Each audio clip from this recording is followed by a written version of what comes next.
Donc bonjour et bienvenue, je suis Isabelle, chuchoteuse de bébé et formatrice de chuchoteuse de bébé. Et aujourd'hui, je reçois Laure qui a suivi le mentorat et ce mentorat vient de se terminer fin 2023. Donc Laure, voilà, se lance tranquillement dans son activité. Donc Laure, merci d'être là, d'avoir accepté. Plaisir. Mm. Voilà, on va jouer à l'exercice de l'interview. Et peut-être pour commencer, pour te situer, aujourd'hui, comment tu te présentes aux parents, aux gens que tu accompagnes? Alors moi je dis que je suis facilitatrice de liens parents-bébé. C'est mon intitulé à moi parce que en fait j'ai plusieurs casquettes. J'ai commencé en étant coach parental. Je me suis formée avec d'Isabelle Filiosa. Et puis de fil en aiguille, je me suis vraiment orientée de plus en plus vers la périnatalité, donc vers les futurs et les jeunes parents. Et j'ai fait aussi une formation de doula postnatale. Donc, pour l'instant, j'expérimente. Enfin, je travaille pas en tant que doula chez les parents, etc. Mais voilà, j'ai au moins tout le bagage et les contenus là-dessus. Et j'ai fait plein de formations diverses et variées sur les enfants, sur les pleurs avec toi, sur le sommeil, sur l'allaitement, les babys, enfin bref, sur plein de choses. Et du coup aussi, là, maintenant avec toi, je suis chuchoteuse de bébé. Donc voilà, l'idée en regroupant ce mot-là, c'est que ça englobe, je travaille sur le lien parent et bébé, et voilà pourquoi j'ai pris ce terme-là. Bon, ceci Ça dit, englobe toutes mes j'adore. casquettes. Moi, j'adore le terme facilitatrice parce que euh, je trouve que ça vient vraiment, pour le coup, dans le cœur de ce qu'on fait aussi en tant que chuchoteuse, c'est-à-dire quelque part remettre en mouvement ce qui a pu être figé à un moment donné, donc figé dans le corps, figé dans les émotions, figé dans nos croyances. Donc je trouve que ce côté, ce mot facilitatrice euh, donne aussi toute sa place à tout le monde, c'est-à-dire aux parents en particulier avec leur bébé.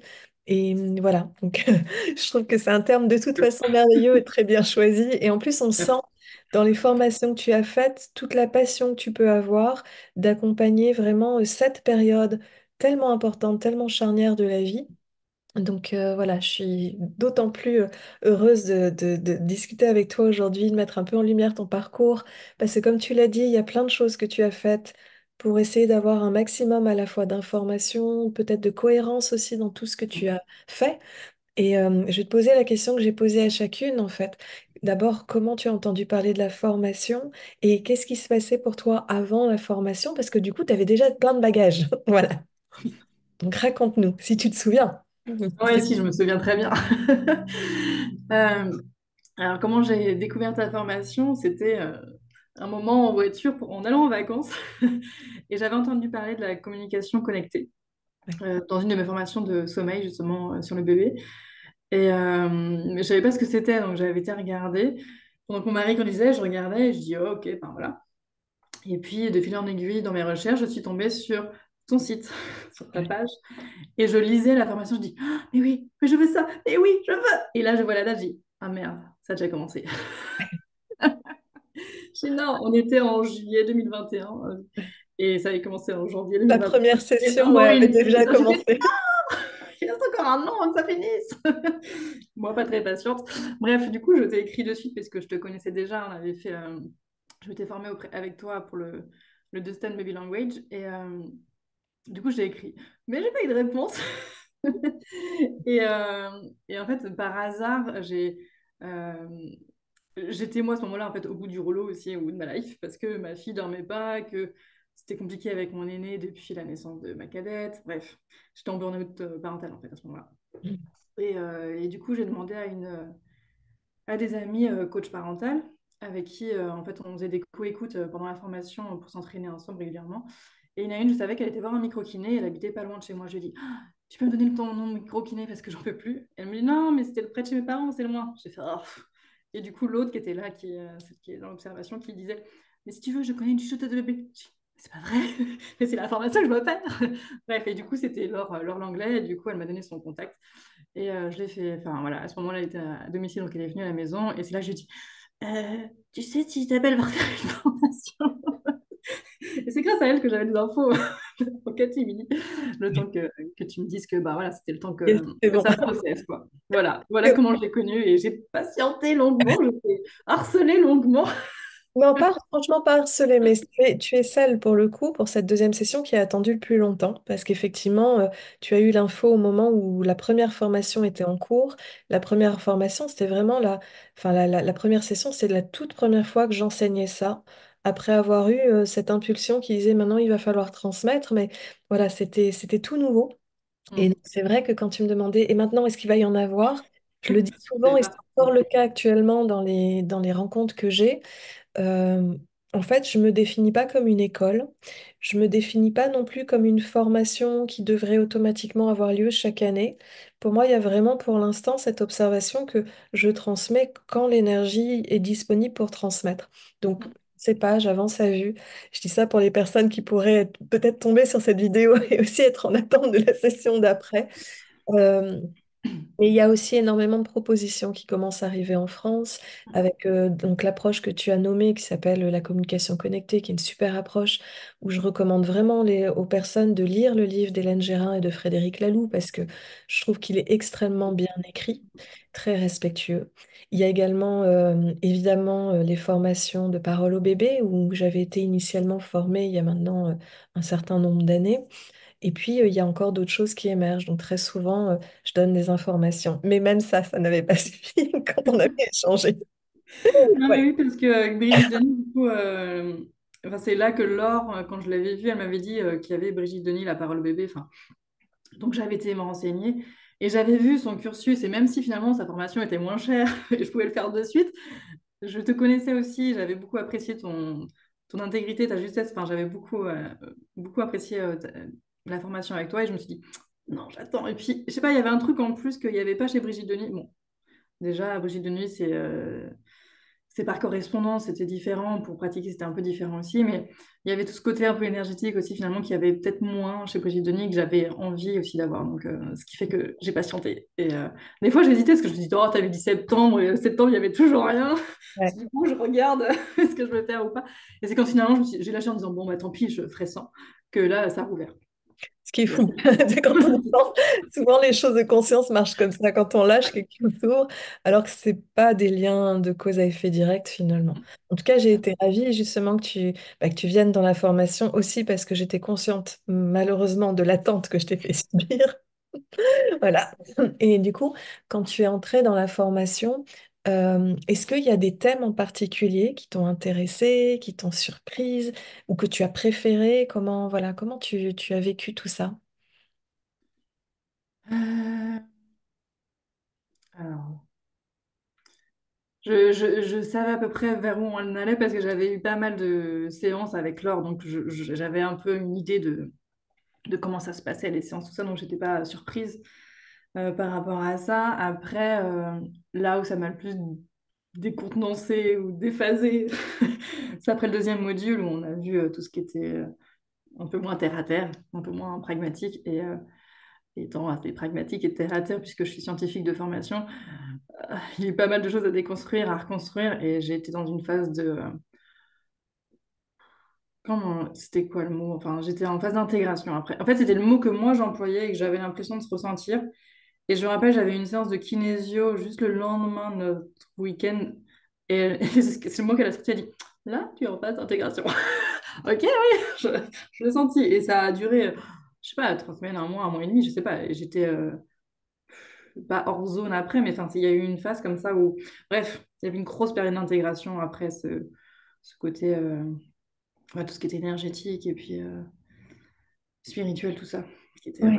un long parcours pour moi, puisque Oui, j'ai alors besoin de tout ça avant, mais c'est pas forcément de toute façon si évident en vrai, parce qu'il y a quand même beaucoup d'informations pour justement se figurer, peuvent bouger sur la représentation du monde. Et tu te souviens quand on a échangé dans l'appel découverte, j'essayais de nommer ça, d'expliquer que on pouvait traverser par des moments de doute ou des moments où il y a des choses qui se redéfinissent autrement. hmm.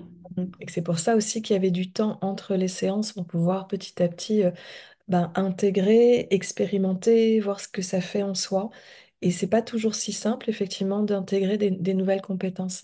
Après, moi, je trouve que ça vraiment intéressant pour le coup d'avoir des gens pragmatiques, en fait, dans les mentorats, des gens qui ont justement ce background ou cette habitude de questionner à un niveau scientifique les choses. Parce que finalement, en tout cas dans ma vision des démarches scientifiques, il y a certes un postulat de départ, mais ensuite, il y a de l'expérimentation qui permet de valider ou de ne pas valider. Et c'est chouette qu'il y ait de la remise en question, qu'il y ait le temps d'observer, est-ce que c'est cohérent, pas encore cohérent, est-ce que c'est en cours de cohérence, parce que finalement, je pense que la vie fonctionne aussi avec tu vois, cet ajustement, à la fois prise de distance, à la fois expérimentation, ce mouvement-là.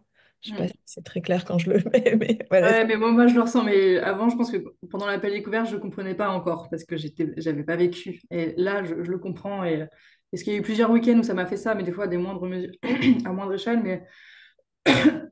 Mais il y a eu ces moments-là, justement, de déconstruction, reconstruction. Et puis, ouais. Voilà. Bref, de toute façon, c'est cette année où je me suis. Enfin, cette année, maintenant, on est en 2024, mais l'année 2023, je me suis pas mal ouverte aussi au niveau énergétique et spirituel. Parce que du coup, je me suis aussi formée aux soins énergétiques. Et encore, j'avais déjà envie de me lancer sur le Reiki avant de commencer la formation. Mais du coup, ça a contribué aussi à ce que j'ai fait plusieurs formations dans l'énergétique aussi après, Oui. quoi. Oui, et Donc, c'est à la fois chouette de faire plusieurs formations et en même temps on a des vocabulaires parfois légèrement différents d'une personne à une autre parce que souvent le vocabulaire spirituel est assez large en fait. Il peut même être flou à certains égards. Donc j'imagine que ça demande aussi cet ajustement de coordonner les différentes informations que tu as au même moment. Après, mm, c'est pas obligatoire non plus pour les gens qui se posent la question, est-ce qu'il faut être formé au Reiki ou à d'autres approches? Non, pas nécessairement. Là, c'est vraiment toi, la ton volonté de ma part, ouais. curiosité, ton élan de mieux comprendre, d'observer, de comparer. J'imagine qu'il y a le côté un peu scientifique derrière tout ça qui... C'est quoi les différences? Ouais, Comme- ouais, j'avais envie déjà pour moi, et puis, enfin, pour moi et ma famille, je voyais bien quand ils étaient malades, je me disais, ah, je peux rien faire à part les voir dépérir, enfin, voilà. Et j'avais envie de pouvoir aussi contribuer là-dedans aussi, donc il y avait aussi une part de ça aussi, et je me suis dit, bah, peut-être que ça peut aussi aider dans les accompagnements, et je l'ai vu dans les accompagnements où il y avait des soins énergétiques, ça les reboostait, ils étaient moins fatigués, etc. Donc j'ai senti aussi les bienfaits, donc voilà, Oui, bref, c'est le complémentaire. voilà, c'est complémentaire, voilà. C'est ça. Mm. Dire, on peut avoir des formations très solides sur justement l'accompagnement parental, sur certaines choses de physiologie, des repères sur la grossesse, l'avant, l'après, tout ce qui peut se passer. Et en même temps, l'énergétique a aussi sa place pour soutenir ou avoir des informations selon le type de pratique qu'on utilise, quoi. Mm. Et est-ce que justement, avec ce parcours que tu avais avant, est-ce que apprendre à connecter avec les bébés, avec les outils qu'on a partagés ensemble, est-ce que ça a modifié quelque chose dans ta perception des bébés ou des parents ou comment ça s'est fait en toi? Ou pas? C'est pas là, encore une fois, c'est pas une fin en soi, mais Ouais, ouais. il faut changer des choses quand même. Comment ça s'est fait, je ne sais pas. Comme tu dis là, c'est un peu comme ça. Ouais, si, ça a beaucoup changé ma perception des bébés. Les parents, je sais pas. Mais en tout cas, déjà, on va partir sur les bébés. Oui, parce que, enfin, j'avais conscience que c'était des êtres humains hein, à part entière, mais il y a une subtilité, il y a un truc de plus, et du coup, il y a ce côté où vraiment, même déjà in utero, j'avais presque envie de, si je vois une femme enceinte, d'aller lui parler à son ventre, quoi. Ce que je ne faisais pas avant, mais bon, je ne fais pas toujours, j'ai l'impression de passer pour une folle. Mais sinon, ouais, il y a le côté où quand j'ai fait des soins énergétiques, justement, sur la maman qui était enceinte, etc., j'ai été questionnée à chaque fois l'énergie du bébé pour savoir si c'était OK pour lui, en fait, enfin, si ça allait pas le déranger. Donc, ce que j'aurais pas pensé à faire avant, mais là, je me dis, bah, en fait, si, il est là, il a son mot à dire, en fait, est-ce que ça peut l'impacter aussi? Est-ce qu'il est d'accord ou pas, quoi? Mm. Donc, euh, ouais, il y a ce côté de prendre vraiment conscience de la personne et d'aller lui parler comme si c'était vraiment comme si c'était on parlait à un adulte, ce qu'on fait avec les enfants et les bébés pas souvent en fait finalement. Même si j'avais une conscience, là, ça c'est agrandi, enfin une subtilité de plus quoi. Voilà. Et la perception a Ah, changé. Et ouais. puis au niveau des parents, si je vois, ça a changé sur le fait que, surtout, enfin, c'est pas ce qu'on nous enseigne, mais en coaching parental, quand même, on est vraiment ciblé sur le parent pour essayer d'améliorer la situation. Mais Mais c'est beaucoup, beaucoup sur le parent, en fait. Et comme si tout était, enfin, j'exagère un peu, mais tout était la cause du parent, tout était du fait du parent, alors que finalement, on voit que le bébé ou l'enfant a aussi son histoire, sa propre histoire, que ce soit déjà in utero ou avant, si on veut, avant ou pas, mais ou même de sa vie terrestre, cette vie-ci, il se peut se passer plein de choses, des trucs qu'il a cristallisés, engrammés, etc. Et on va des fois chercher sur le parent, qu'est-ce qui se passe pour lui, machin. Mais en fait, des fois, il faut juste aller voir ce qui se passe pour l'enfant, en fait. Et de voir que ben, c'est pas toujours de la faute du parent. Et c'est souvent un discours qui revient souvent des professionnels. Des fois, enfin, dans les crèches ou le machin, enfin, on va dire aux parents, mais peut-être parce que vous êtes stressé que c'est compliqué. Voilà, bref. Donc ça permet de voir aussi autrement sur le parent, de voir que c'est pas à cause d'eux, en fait. Il peut y avoir des liens, mais c'est pas toujours, c'est pas un lien de cause à effet Direct, ouais. direct. Ouais, en Hyper fait. important, là, tu as nommé plusieurs thèmes. Tu as nommé d'abord le consentement de bébé dans le fait de recevoir ou pas des soins énergétiques, mais même non énergétiques. Et Mm. c'est vrai que dans la plupart des pratiques énergétiques, souvent, comment dirais-je, il y a des sortes de, j'ai envie de dire, de paradigmes qui sont assez courants dans les soins en général énergétiques. C'est celui que l'intention, si l'intention est bonne, du coup l'énergie sera bonne, ou que l'énergie sera redistribuée autrement, ou que c'est pas si grave. Mais en fait, quand on prend le temps de demander aux bébés s'ils sont d'accord ou pas d'accord, si ça va les impacter ou pas, on peut avoir des réponses où on nous dit non, pas maintenant, c'est pas le moment. Donc ce qui montre aussi que dans notre façon aujourd'hui occidentale de voir l'énergie, il y a quand même un côté un peu on y va, on donne, on donne, on donne, mais on vérifie pas. Donc, ça, Mm. t'as nommé ça. Et puis, tu as nommé aussi effectivement que très souvent, là, on parle du côté accompagnement parental, il y a une sorte de, je sais pas si on peut dire d'habitude, en tout cas, on est très concerné par ce que porte le parent, comment ça impacte l'enfant, et ainsi de suite. Et parfois, on vient creuser là. Et c'est vrai que dans certaines consultations, les bébés disent, bah, oui, mais non. Oui, maman a des émotions, elle a vécu ceci, oui, elle a été stressée, mais moi, j'ai encore vécu encore autre chose et j'aimerais qu'on puisse en parler. Donc c'est vrai Mm. que parfois, c'est vrai, on va aussi parfois parler de l'histoire des parents parce que certains enfants nous emmènent au cœur de leur histoire et peut-être même dans des endroits où pour eux, c'était encore en arrière-plan. Mais inversement, on a aussi des enfants qui disent, oui, j'ai senti, pourquoi pas, ou je n'ai pas senti, mais moi, parlons de moi. Mm. Est-ce que toi, tu as vécu du coup des consultations comme ça où l'enfant, par exemple, parlait de sa naissance avec un autre point de vue ou pas encore? Ou est-ce qu'il y a eu des choses comme ça? Mm. Avec un autre point de vue que le parent, je crois pas, parce que celle où on a été sur la naissance, euh, enfin celle avec un S, à chaque fois, c'était quand même plus ou moins en lien avec ce qu'avait ressenti le parent. Je réfléchis les différentes séances que j'ai eues, mais c'était où, où des fois il y a eu des croyances de bébé. Enfin, par exemple, je pense à un moment où la maman, c'était long pour pousser, etc. Ça a été très long. Et du coup, lui, il avait cristallisé une croyance que bah, il n'arriverait jamais à sortir. Enfin, voilà, bref. Donc, il y avait un lien quand même avec ce qui s'était passé, mais bon, pas forcément que la mère pensait qu'il n'arriverait jamais à sortir, en fait, mais ça lui appartenait vraiment. Euh, il y a eu une naissance où le bébé, il avait presque été il est sorti par la sage-femme du utérus parce qu'il n'arrivait pas à sortir, et même le bébé, apparemment, enfin, il sentait la cigarette après, parce qu'elle n'avait pas dû se laver les mains après avoir fumé, ou j'en sais rien, bref, ça sentait encore. Donc, et c'était revenu, enfin, les parents l'ont mal vécu et l'enfant, lui, il s'est revenu dessus aussi. Donc finalement, il y avait des trucs similaires. Et j'avais un autre truc qui m'est venu, un autre truc là-dessus, et je sais plus ce que c'était, mais c'était. Enfin, c'est reparti, je me rappelle plus. Mais Alors, c'était on revient. souvent, c'était quand même, il n'y avait pas de tiens, c'était joyeux pour moi, alors que pour vous, c'était dur. J'ai pas encore eu ça. Ouais, parce que comme ce matin, ce que je disais tout à l'heure hors enregistrement, il y a déjà un premier enregistrement et ça dépend effectivement. Certaines ont déjà eu ce cas où ça parle d'une naissance et puis parfois la maman a très mal vécu la naissance, mais le bébé ça va. Inversement, une maman peut vivre aussi une naissance de façon hyper chouette, mais pour le bébé, ça n'a pas été si simple et il y a eu des émotions et ainsi de suite. Donc c'est aussi, c'est-à-dire on fait à la fois un travail qui montre que oui, les bébés accueillent et ressentent beaucoup de choses, mais aussi qu'ils ont leur propre vécu et leur propre point de vue, finalement, quoi qu'il arrive, quoi. leurs lunettes. C'est ça.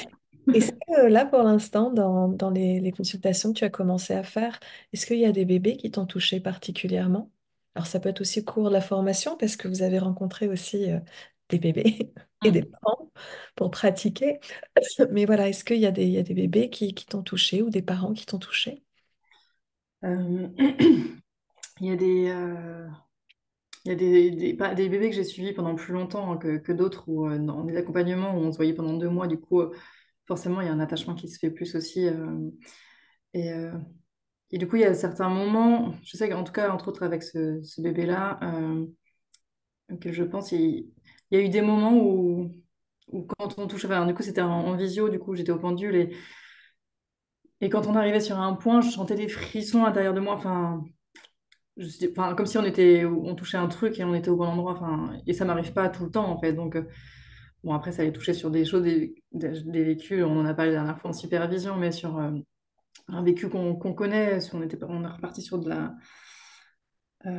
Seconde Guerre mondiale et un petit enfant juif qui a été séparé de ses parents, etc. Bref, mais donc c'est quelque chose aussi qu'on peut avoir conscience. Donc, je sais pas si c'est pour ça que j'ai eu un frisson, mais je suis pas sûre en fait, parce que Ouais. bref. Donc, il y a eu des moments où on touchait un peu comme ça et après. Après, oui, toutes les histoires souvent sont belles et mignonnes en fait, Oui. et c'est chouette. Mais On ouais, peut, en tout cas, ça c'est beau de voir enfin, comment les parents après du coup réagissent avec le bébé et puis de voir comment t'as vécu, t'as ressenti tout ça. Et des fois, il y a de la culpabilité de la part du parent aussi, de dire ah mince, il a vécu ça à cause de moi. Mais, euh, mais du coup, c'est chouette de voir comment ils essayent de réajuster ensemble en fait la relation tous les deux. Donc, ouais. mais sinon, Là-dessus, ce on peut mettre en mots, c'est que donc l'approche des shooteuses de bébés, c'est une approche qui est quand même avant tout basée sur de la kinésiologie, donc un testing kinésiologique, et on est amené à travailler avec les parents en présentiel. Au fil des années, j'ai été amenée aussi à travailler à distance, et dans ces cas-là, avec l'utilisation d'un pendule que les chuchoteuses apprennent à utiliser avec un protocole, mais aussi avec cette ouverture pour accueillir l'histoire des personnes et des mémoires qu'il ou elle porte. Et puis, comme tu disais, quand il y a une information, ben, les parents entendent l'information, réagissent aussi, viennent ajuster. Et souvent, comme tu le dis, hein, souvent le premier réflexe des parents, c'est de dire c'est de ma faute. Quand un enfant a capté une émotion, c'est souvent ce raccourci, mais c'est aussi, comme tu disais tout à l'heure, dans certains livres, dans certains types d'accompagnement, on, on laisse à penser que tout viendrait des parents. Et en fait, c'est pas tout à fait le cas. D'un point de vue des bébés, c'est plus j'ai senti telle information, j'ai senti telle émotion. Ils donnent les paramètres, en fait. Ça veut pas forcément dire qu'il y a une accusation. C'est juste un contexte. Il parle d'un contexte qui est vécu à un instant T par ses parents ou par lui et comment il le vit, en fait. Je reprécise parce que c'est vrai que euh, il y a tellement de parents qui prennent peur, en fait, devant les émotions de leur enfant, qui ont tellement peur de mal faire. Aujourd'hui, on a très envie de bien faire en tant que parents. Et, et c'est bien, et c'est un bon élan, hein. C'est un élan qui fait qu'on se renseigne, qui fait qu'on contacte des gens comme toi, tant en guidance parentale que en chuchotis ou en soins énergétiques. Mais c'est important de rappeler ça, que souvent, c'est pas de la culpabilité qui va ressortir des séances, c'est souvent un autre niveau d'information, essentiellement. ouais. Et dans les enseignements, là, dans le mentorat, au fur et à mesure, donc souvent, il y a deux parties. Il y a la partie où on est en train de travailler tous ensemble dans les week-ends. Il y a des parties pratiques aussi. Est-ce que pour toi, il y a eu suffisamment justement de possibilités de tester, de voir les consultations, de rencontrer des bébés? Comment tu as vécu cette partie-là? Ouais, c'était pas mal. On a pu tester dès le premier week-end, on a pu voir, enfin, en tout cas pas tester on a testé sur nous le premier week-end, pas directement sur les bébés quand même. Mais oui, dès je sais pas, le deuxième jour, on a pu voir, je sais plus si c'était le deuxième jour ou pas, ou le troisième jour, enfin, qu'il y avait des parents qui sont venus avec leur bébé, que c'était touchant aussi cette séance-là avec. Et, euh, et du coup, oui, enfin, c'était très riche parce qu'on a pu expérimenter, etc. Après, on aimerait toujours expérimenter encore plus, toujours, mais le temps est, est limité. On peut pas. Mais après, nous, ce qu'on faisait, c'est on s'entraînait sur nous le soir. Parce que du coup, enfin, souvent, moi, j'ai dormi avec sur place avec quelques chuchoteuses. Il y avait plusieurs chambres, du coup, on dormait ensemble et on se testait l'une sur l'autre, en fait. Enfin, donc, on a pu tester comme ça aussi. Ce qui nous a fait avancer, nous aussi, dans nos cheminements. J'ai découvert des choses sur moi, l'utéro, etc. Et qui est ressorti souvent d'ailleurs. Après, donc il y a eu un gros truc qui est sorti dès le premier soir. On a tout à C'est vrai fait que je ouais. me marre quand même, toi, tu fais partie de celles qui se sont embarquées, mais immédiatement à tester, c'est-à-dire à peine, on leur raconte, à peine le jour se termine, que le soir, elles ont passé la soirée à justement pratiquer l'outil, à apprendre des choses, et comme tu le dis, pour le coup, c'était des informations importantes, massives, qui demandent de l'intégration pour revenir à ce qu'on disait tout Ouais. à l'heure. Je pense Et que qui- ouais, il y a peut-être eu ça, j'avais oublié, mais du coup, après le premier week-end, il y a peut-être eu ça quand même à digérer et à intégrer. Ouais, Ouais. ouais. Bah, c'était des genres grosses coupes. Donc c'est vrai que prendre le temps de digérer, comme tu dis, en plus ça s'est représenté sous d'autres aspects à certains moments dans les À un autres. moment, dans les chuchotis, c'est ressorti à chaque fois, en fait. Donc Voilà. après, Donc le temps d'arriver à prendre ces informations-là et voir qu'est-ce que ça implique. Voilà, peut-être je peux mettre quelques mots pour les personnes qui se demandent pourquoi on parle de grosses coupes. C'est parce que il peut arriver qu'il y ait des vécus in utero ou même des vécus dans les lignées transgénérationnelles, par exemple, qui ont coloré notre façon d'entrer dans la vie, notre rapport au monde. Donc quand on tombe sur ces informations-là, ça peut avoir des implications sur plein de choses au niveau relationnel, la façon dont on entrait en relation avec des amis, avec des amoureux, la façon dont on a peur ou on n'a pas peur pour notre enfant. Il y a plein de choses qui peuvent se redéfinir. Et c'est vrai que ça aussi, ça prend le temps que ça prend, en fait. mm, Voilà, d'où pour moi l'importance d'expliquer que dans l'aspect d'un mentorat, je suis très consciente de toutes les transformations qui se passent pendant tout le temps du cursus et même mm, encore après. Et c'est vrai que c'est pour ça que j'avais envie de proposer aussi des séances individuelles, parce que de temps en temps, on a besoin de venir réatterrir, être entendu, parce que c'est pas juste des connaissances. Je sais pas ce que tu en penses de cette partie-là, mais ça me paraissait essentiel, sachant que ça bouge beaucoup de choses en fait. oui, oui, ça bouge beaucoup de choses. Et oui, c'est bien aussi de pouvoir travailler aussi sur soi. Après, avec toi, enfin, c'était top d'avoir les séances avec toi aussi en parallèle là-dessus. Et ouais, Pour non, répondre aux questions, voilà, ouais, ouais. pour Mm. poser. C'est vrai que ce que je vous ai dit, parce que vous aviez très envie de tester le soir, et que parfois il y a eu cette envie même de tester entre deux portes, c'est que en fait un humain, que ce soit un bébé ou un adulte, c'est pas léger.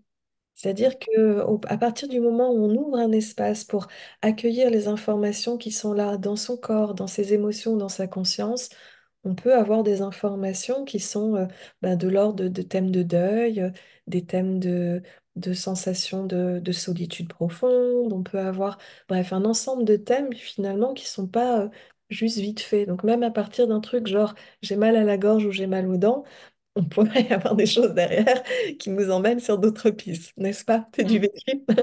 Ça va, ouais, non, enfin, moi, pour le coup, c'était de l'eczéma, donc c'est un truc. Mais, Ouais. euh, mais oui, les mots de dents, j'ai pas été voir, mais ouais. Ouais, je Mm. prends des exemples parce qu'il y en a Ouais, qui ouais. ont testé. Et c'est vrai que, par exemple, un eczéma, déjà en parcours médical, c'est pas si simple, c'est pas linéaire. La Mm. plupart des gens que j'ai rencontrés avec des eczémas ont essayé plusieurs choses, des crèmes, des approches, parfois des régimes alimentaires, des dermatologues. Et c'était nécessaire de chercher, mais c'est vrai que sur un eczéma, typiquement, on peut avoir des choses qui vont résonner à plusieurs niveaux, à des niveaux physiques, émotionnels, parfois énergétiques, parfois spirituels, parfois tous les niveaux en même temps. Tout est possible.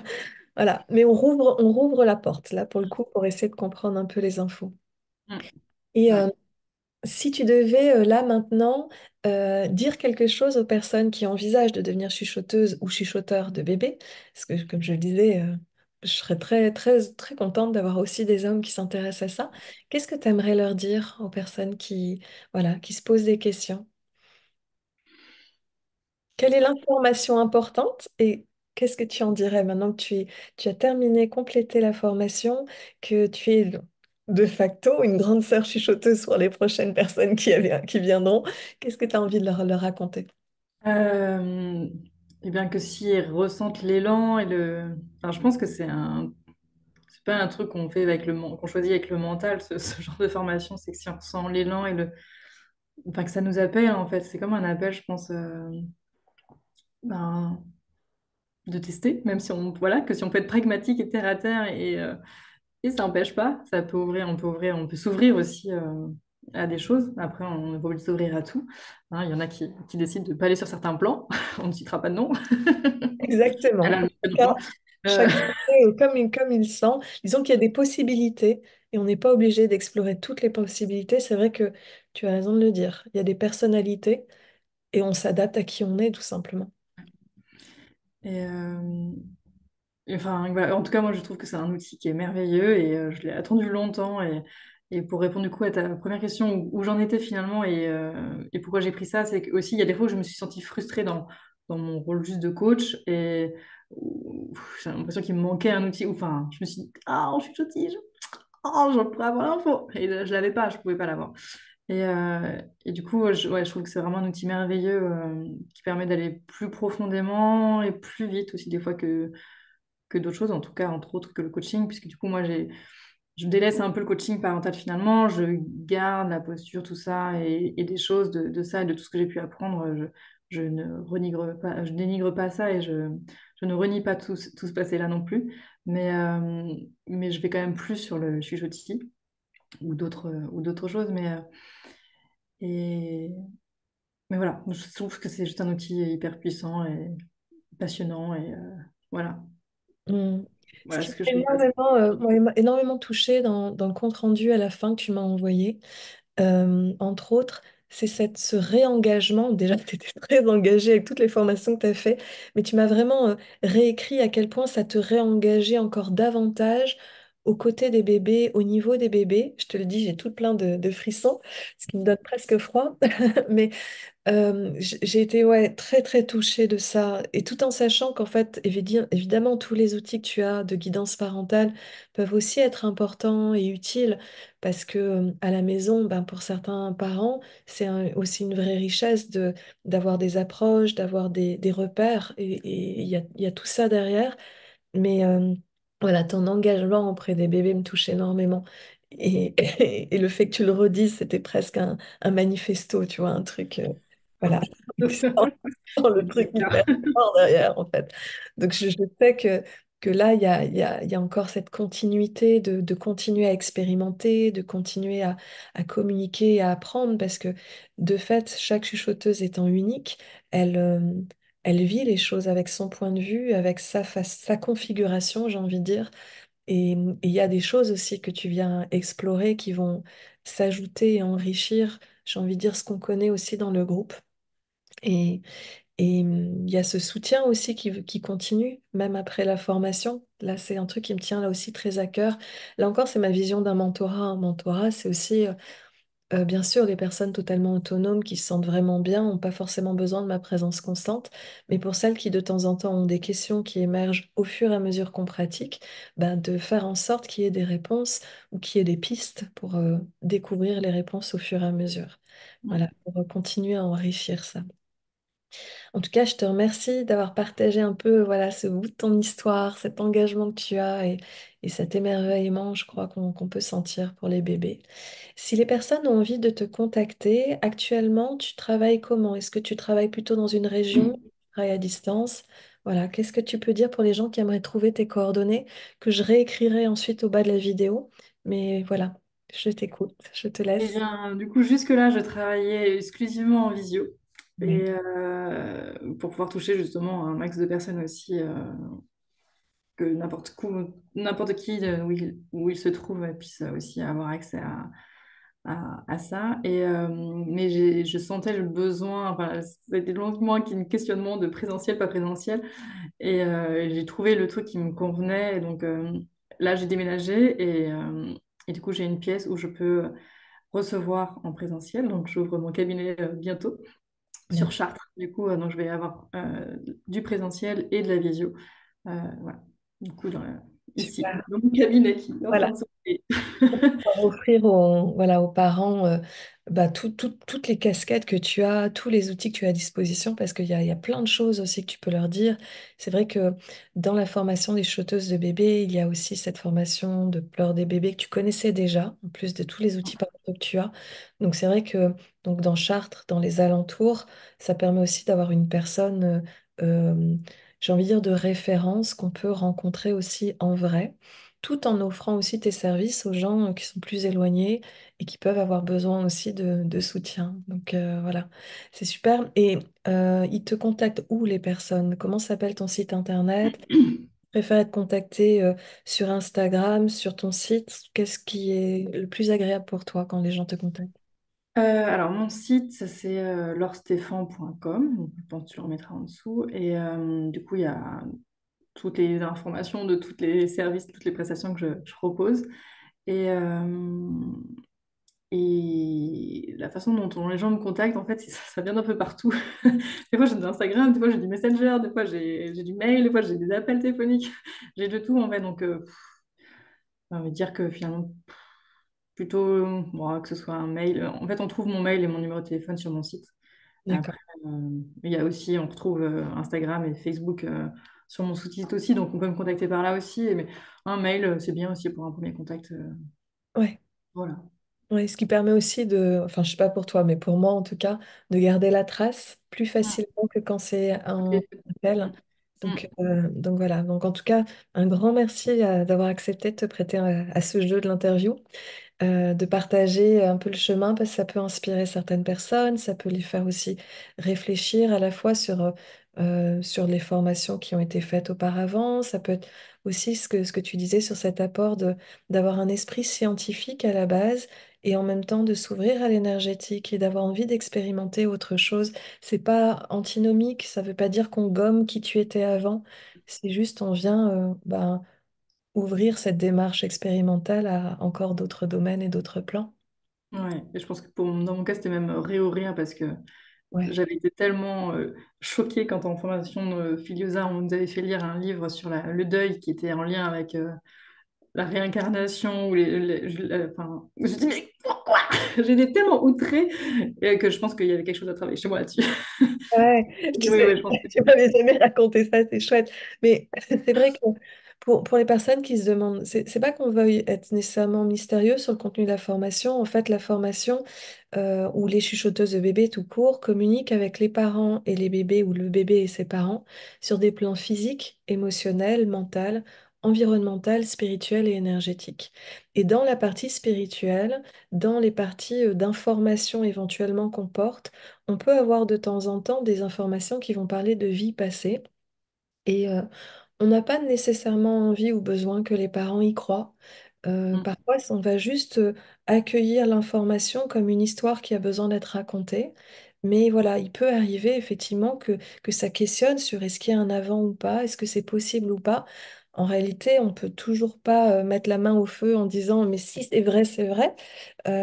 Encore qu'il y a quand même beaucoup de livres qui existent de personnes qui racontent soit des histoires qui ont été vécues, soit certains enfants ou certaines personnes qui ont des souvenirs qui semblent dater d'une autre période. Et certains souvenirs d'ailleurs ont été vérifiés au niveau historique pour certaines personnes.